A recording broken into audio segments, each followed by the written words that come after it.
to Killed in Concept, a true crime drama for creatives where there wasn't actually a murder and it's not all that mysterious. I'm Joshua Hayes, joined by my co-host Johnny Hicks and our special guest Taz from Ember and Forge. Thanks for joining us. Yeah, thank you for having me. All right. So you know the concept. Yep. Today we're here how it was killed. Who is the client? We will bleep it out. Please tell. The client was. Yeah. Say We're gonna that have to 5 bleep times this out fast. several times. The beep is going So many beep. So many Just beeps. know it's difficult to say. Okay, got it. All right. So please tell me that you had to write a jingle for that. That's not my man. strength. No. I want to sing one right now, but it'd be the most musical bleeping ever. I want the bleeping to like follow along with the words, not just be in one moment. Follow the bouncy ball. ball. Yeah. Excellent. Okay, so now that we've gotten past the name, all right. Well, actually, tell us how you got to know them, how they reached out to you. What's the foundation building of this story? Yeah, so this whole situation happened a couple years ago, so it's still somewhat fresh, but it originally started just as It's still fresh. The wounds It's are still fresh. Like I need more Neosporin, but Neosporin. yeah. Wow. Oh, Y'all remember Neosporin? I was thinking like a drink. You know, No! normally if I need some more alcohol. You're like, stars are open. Need This some is more deleted. Neosporin. Like, This is what the kids are drinking now, folks. First it was Tide Pods, and now it's Neosporin. it's the new thing. You haven't Please, children, do not do that. heard? That's where the disclaimer goes. But yeah, it started a couple years ago just by word of mouth. Somebody ended up reaching out to me saying, "Hey, can you help this real estate broker, agent, whatever, establish her own brand?" Because she was working with, one of these larger real estate companies. She wanted to branch out on her own. So great, fine. A mutual friend of ours introduced us. We had a great meeting, great conversation. Would you say that warm introductions are typically like a red flag, a green flag? I found that it's like a mixture. 'Cause sometimes I'm like, I know who you are and I don't want your referral. Yeah, but typically, like, it depends. Yes, it depends on who it's coming from. But typically, I try to judge everything just based off that human being and the conversation that I'm having. Sure. So the initial, not even the onboarding phase, but the initial discovery meeting that we had was fantastic. We Good clicked, great chemistry, wonderful, bubbly personality. So they wanted a brand and what else? It was a 2-part project. So it was originally starting with our branding elements, then moving on once we had the brand established, move on to the website design. Got it. All right. So it all went well. Yep. The kickoff meeting, or was it a kickoff or like a discovery, onboarding? What kind of meeting? It started off as a kickoff, so initial phone conversation, and then it moved to a face-to-face meeting. At this point, had you already sold it, or were you actively trying to sell it? No, at that point? there was never really any, honestly, and this is just me. I think because it was word of mouth and it came from a mutual friend, the sale was already done. The face-to-face meeting portion was just to confirm, you're not a psycho, I'm not a psycho. We can do good business together. She was dead wrong. But it's just meetings can be deceiving. Yeah. Okay. So everyone was feeling positive. This is very common. It always starts so good. What happened next? And just kind of slow roll us into the signs of when things started to, derail, if you will. Yeah, so typically, as any creative there's typically some red flags. A lot of it happens during phone conversations, milestone, pieces within the project and things like that. And then I started to initially notice some red flags right during the onboarding portion, where as creatives, we typically send a creative brief because we haven't even discussed the website yet, because everything, the foundation is the branding, of course. Yep. So we're having a conversation about the branding. What's her vision? Who's her target audience? What's going to make her different than other industry, bleep that part out, real estate agents. Yep. And then we could never nail down who she wanted to serve. It was that typical course. case of I don't want to miss out. Yeah. I don't want to miss everybody. out on any business because I'm brand new. So I just want to serve everybody. And Which I can respect. To be fair, I understand. Whatever business owner says, I have a niche. No, if you have money, you are their customer. Yes, yeah. You can start out saying use. So that's where I think a lot of business owners in any industry kind of get off tracks, is that they think by saying that they're industry specific, that they immediately can't take on different business. You can, and this is what branding is for, right? You can allude to I specialize in, or I specialize with, or whatever. And if someone says, but do you, you could say, yes, I do. It gives you the luxury of flexibility while having the advantages of specificity. Right. That I don't know why people get confused that they can't. It's like, if I say I only do this, I'm only going to do. No, you're in charge. You're the business owner. You can do whatever the hell you want. Like, it's, I mean, we joke all the time where we put together something in a proposal and we're like, the client has the flexibility to change things. And the client's like, no, I may not change anything. I'm like, well, if you don't, we will. Like, none of this matters, right? But by dialing in, it gives you more power because it means you have the power to say no.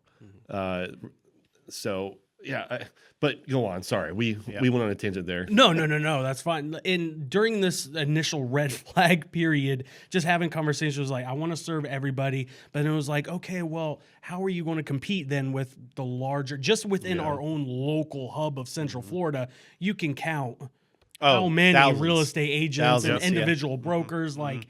You're not going to be able to compete. Like it's just too darn competitive. I think there's 4,000 in Volusia County. I ran a report for a client recently. Yeah. So once again, like, how are you going to stand out? How are you going to be different? So we initially, long story short, we ended up coming up with this concept where, we went back and forth on several phone calls. And that's another red flag. Like, how many phone calls are you having here? Yeah. So finally, just talking about the target demo so we know how to get the branding right to attract that target demo, went through a number of different conversations. And then finally, we narrowed it down like, okay, and this was before, like, granted, it was a couple years ago, but she really wanted to get into the tech space and have that Zillow element to her where, she was working with the 20 to 30-year-old, white collar entrepreneurs that were attorneys, doctors. She really wanted to work in that multi-million-dollar so now home we're getting sales. so now we have a niche now. Okay. Yeah, so she's narrowing it down, which is great, but once again, I would have a phone call and we would say, all right, we're doing this target demo. Great. Let me start working on the mood board, the branding elements. Let me do some market research. What were some of those ideas you came up with? So for the first concept that we came up with, there's multiple concepts. Sure, of course. Multiple murders. But the one line that I got super confident with, that I planted in my flag, I was like, this is what you have to do. Like, this is how you're going to stand out. You want to reach that target white collar demographic. I came up with this beautiful mood board of like these the gray blues, whites, blacks, having that Apple-esque like color scheme to it. Working on, like, she wanted to have like these different tech features. She wanted to have her own app. So having a really tech savvy font style and something more flexible like that, versus like maybe something super abstract, maybe even super corporate. But once again, you have to attract to the millionaires, so how are you going to do that? Elegant, understated. Yeah. For So it sure. was like this balance of tech versus like minimalism, sort of speak, that would attract those Apple type of individuals. So I presented it to her. She loved it. Like, this is my target demo. This is what's going to set me apart. I don't know any real estate agents that are going to do it. This is going to work with my app. Great. And this is where the author goes, little did he know. Little did he know. I watched Stranger Than Fiction not too long ago, and that was that. I always remember that part, but little did he know. You know what's funny, and it's worth pointing out that in the lead up so far, and you own a boutique agency, a creative agent, marketing creative agency, and but at your core, you're a designer. And I feel like, and the three of us are designers. That's where we started. I feel like designers ultimately end up having to be the consultants, the business consultants. I don't even mean just design. It's like we have to continually reiterate, you should start this business, or you should do this, or you should, So we're having to coach and handhold the clients. We are having to advise on strategy beyond just the creative. We're having to develop the business plan and connection and collaboration with the client. we're having to convince them every step of the way that it's the right move. And then you find yourself narrowly avoiding rabbit holes like app development. It's like, whoa, this is like, whoa, calm down. That's not where I'm at. You just wanted me for a logo. Here I am consulting you on your business and developing an app. Not that you did that, but no. Okay, so little did you. 𝗀𝗏𝗀𝗃𝗀𝗃 is sponsored by Paper Jacket, a media production agency that's purpose-built for marketing agencies. If you work with individual videographers and are tired of the mess and unpredictable expense, or you're scared to bug your clients one more time to film their own content for social media, this is for you. Paper Jacket is an award-winning plug-and-play media team with 2 studios in Central Florida and a national footprint. Streamline your content, establish predictable costs, and make more money by embedding videos and podcasting into your retainers with Paper Jacket. Visit paper-jacket.com/agencies to learn more. That's paper-jacket/agencies. Little did I know it would be probably about a week later. I'm already, because it doesn't take too long for me to develop the initial logo concepts of what I'm going for. Through, you guys know this, doing the market research, you're already planting seeds on what you're designing as you're developing the mood board. Yep. So I already had an idea, so I immediately went to work. And probably just a few days later, I had throw in the initial concept. I'm like, this is the best logo I've ever done in my life. I am so you're happy. That's when you know, like whenever it's your favorite, you're like, that's it. It will die. And I still have this on my portfolio to this day. Like I was going the one through, that you came up with? The one that I came up with. I'm keeping that one. But it was this, I was going through I wanted to try to find the right company that I could do like an Art Deco style logo. All right. Very cool. And with her wanting to fit that luxury brand, totally it makes just sense. fit. Yeah. I've always wanted New York Ave to be Art Deco. I really have. Man. I can't pull it off. Yeah, I got obsessed. It's so hard. Yeah. I got obsessed after, side note, sorry, watching the show Arcane on Netflix. Okay. Yeah. They have this beautiful Great scenery of like soundtrack, Art Deco. It's one of my favorite soundtracks. But that's when I was introduced to Art Deco. And I was like, what is that architecture style? I need to know that. And started going down the rabbit trail. And I was like, I need to do this for a brand. That's the secret that no one knows. Yeah. Every client is like, can I use this idea I've been holding on to for so long? Yeah. Like, just put it in your back pocket. yeah. Oh, our back pockets are so full of things. Great artists steal. Yep. Well, and it sounds like the idea made sense too for the demographic. Yeah. Like it's not even like you were just excited about an idea that doesn't make any sense and forcing it on the client. This lines up. It makes sense. Okay, so you designed this wonderful logo, your pride and joy, the hero of your story, your portfolio. Yep. And then what? And then presented to her during the initial meeting. Loved it. Greatest thing she's loved ever it. seen. Okay. Oh, she loved it. Okay. She loved it. Yeah. You do know that there's a murder here, right? We're here to talk about it. Okay. This whole thing is just it's a a sales pitch. story. He set us up. He set us up. This has a I'm happy such a great ending. designer. So if you're interested, call Taz. Visit my website at. But anyways, like literally, this is where the murder happens. Okay. Couple days later, I'm already working on the final concept of it, getting all the file types ready, and I'm already starting the wireframing on the website because I'm like, all right, we got this nailed down. It's done. Probably 3-4 days later, she's like, I don't know, because what happens if I only pigeonhole to the tech white collar people so now she's going back to our initial conversations about the target demo. So she's going, oh, I don't know. Like, could you throw me another concept that works for this demo? Could you throw it to me? It's just toss them. So this is where you put it on the therapist hat. Yeah. In addition to consultant, app developer, designer, web, it's like, why do I have to be your therapist? Yep. And she's just like, I have to attract everyone, and I have this lovable style, and I just want to attract to women, so I need something pink with hearts. And she went complete 180. Wow.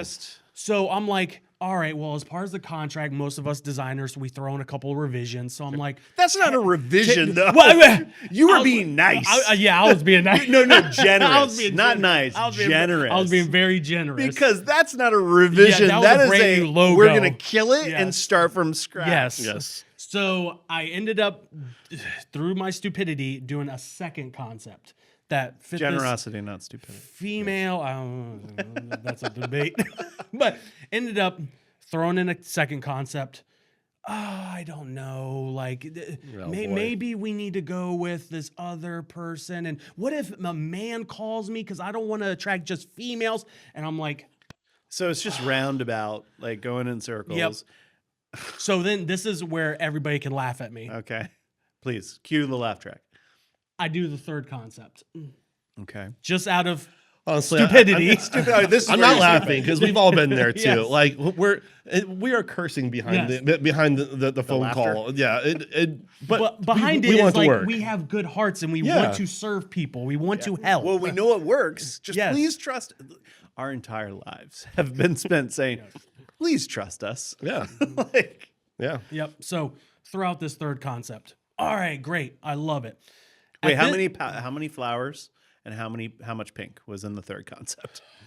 Because now she was it wants- a combination there, of both? there was the second concept was a big heart with like the cursive girly font, Sure, the script okay. font, pinks and red blend.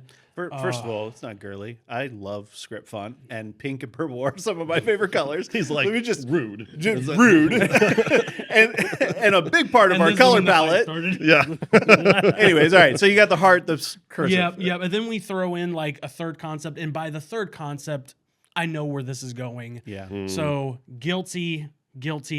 I did not give my best effort. Sure. I was like, I'm mentally checking out. Yeah. Because I know where this is going. Okay, so when a designer says, just so everybody knows, this is the dirty truth. When a designer says, "We'll give you 3 concepts," not that that's what you did, but I'll give you 3 concepts. They spend 90% of the time on one, Yep. and then 10% of the time on the other 2. And it's because they're literally saying, "Please trust me. I know what I'm doing. You don't need these options. You've hired me to do the job." Okay, so the third one, you're like, eh. Now, keep in mind, after the first concept, I started developing the wireframes for the website. And thank the Lord I did not get too far because I was able to be smart enough and be like, all right, I see where this is going. Let me hold off. Because in our agency, it's all about speed and turnover. So I'm trying to move fast, so a part of me was like, you need to stop because I can see through your experience, like what's happening here. So Sometimes if you move too quickly, they move too quickly, and Yep. then nothing sits. Yep. Okay. And then you have to go back and do a million revisions and alterations. So I just stop everything. And then everything goes dark. Like I show her the 3 concepts. She loves it. She wants to marinate on it. Sure. 1 week goes by. 2 Nothing. weeks go by. 3 weeks go by. And I'm like sending check-ins. And I'm like, where's this lady at? She's like just disappeared off the face of the map. I don't know if she's dead. I don't know if she wants to fire me. Like, I don't know what's going on. 3 weeks, multiple check-ins, and she straight is ghosting. Yep, she's straight ghosting. Now, may I ask, has she paid you already? Yeah, Okay. So we broke it down the 2 parts of the contract. Got She it. paid me for the branding. Okay. She did not start paying me for the website. Got it. Okay. So at least I got that 50% in. Right. Yeah, Right. yeah. So But let's be fair, that's not what we're going for. Like sure, we're creative, but we are financially motivated, especially at our age. So when we are pitching a contract, we want the whole thing, and not just because we can see things through every aspect of your marketing strategy. And when we do, it's amazing and it works. In the rare circumstances the client gives us the bandwidth to be able to do that. But that's also the upside. I mean, if we just did the 50%, just the logo, I mean, there are very few people, not nobody, but there are very few people in our space that can genuinely make a livable wage on just doing logos or brand development. We have to have our hands in a little bit of everything, which is great for the client if they allow us, and good for us because that's where we make our money. That's what we're pitching. We're not just pitching the logo. Yep. So you just got the logo. Yep. So we got my logo, and then I gave her 2 additionals. So you got paid to design something you love, and that was it. Yep. So literally fast forward a month. Have Okay. not heard from her for a whole month. in the middle of the day, I always like to go on a walk during my lunch break just to reset my brain. Mm-hmm. I get this phone call. It's her. Okay. I'm like, oh, all right. Well, I got to pick that up. Mm-hmm. And long story short, she's like, I don't know about this. Like, none of the concepts are really clicking with me. I don't know who I want to serve. I think I'm just going to go back to working with a larger agency. Oh, boy. I'm just going to put my company on hold. She was not now. ready to launch out. Oh, so sorry. When you say larger agency, you mean a real estate brokerage? Yes. Got it. So she Instead wasn't of starting firing her you own- and hiring a marketing Yeah, agency. yeah. Got it. Now, Okay. here's the thing. Fast forward a couple months, because as you all know, like, we follow up with our past clients, see if we can rehook them, bring them back in, just as a method of business. So a couple months go by, haven't heard from her. It might have been a year later. I'm looking around and I'm like, where's this lady at? Just out of pure curiosity. Oh yeah, always. Like, curiosity killed the cat. I always like checking up. And I find her, and she's started her own business. Mm-hmm. Get this. Changed the company name. Okay. But the logo is very similar Oh, of to course. Concept One Ah. that I created. Very similar. Yeah. Same color, same Yeah. Art Deco style. Mm-hmm. Just instead of there being in the negative space, I ended up putting a keyhole. Mm. And instead of the negative space of there being a keyhole, there was her initial of her brand new Sure. company. Got it. Mm. And she ended up building out this, I'm sorry, it was a garbage website. Mhm, She ended up going with one of those like niche-based marketing agencies Yeah. Right. Yeah. to like a real estate marketing agency. They're that all built her canned website. websites, They're yeah. all templates. Mhm, They're mhm. just garbage. Yep. And that's what she's doing now. Mm. And she's trying to sell $10 million homes in cities that don't have $10 million homes. Yeah. Well, and with a brand that isn't a $10 million brand. Right. God, isn't that always the case, right? Man. And to be fair, at least you got paid. Yes. In many of these stories, they don't get paid Right. anything at all. But in this circumstance, that you had a little bit of buy-in. What we've found is that, at least in my experience, by setting the expectation from the beginning of you get one, and for every one you want after that, we're billing. Mm-hmm.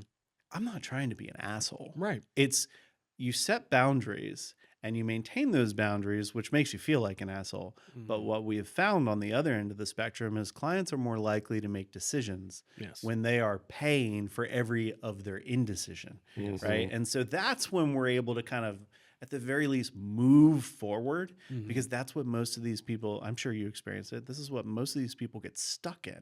They're stuck in limbo because they can't decide, Yes. but they will decide if they're writing checks. Yes. You know, so Yes. man, all right. So she not only, this is a weird story of murder, because the relationship and the concept was murdered, but then resurrected Yes. beyond your control Yep. by the client that she parted ways with you. Yeah. And I guess there's some solace in that. You know. well, I was going to ask, how yeah. did you feel? Like, what?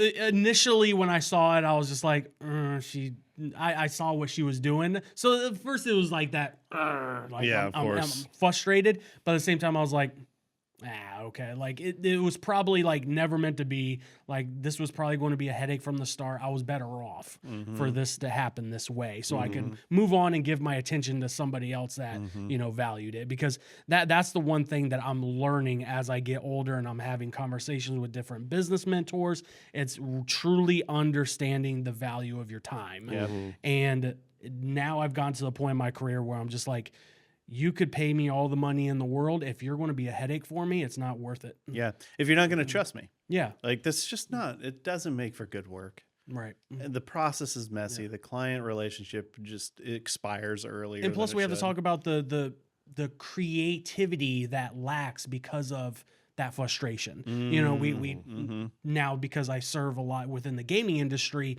you know, when people put, you have to achieve a certain margin for your video game or something like that, it ends up really putting a strain on the creatives. Like, oh, I have to achieve X, Y, and Z milestone.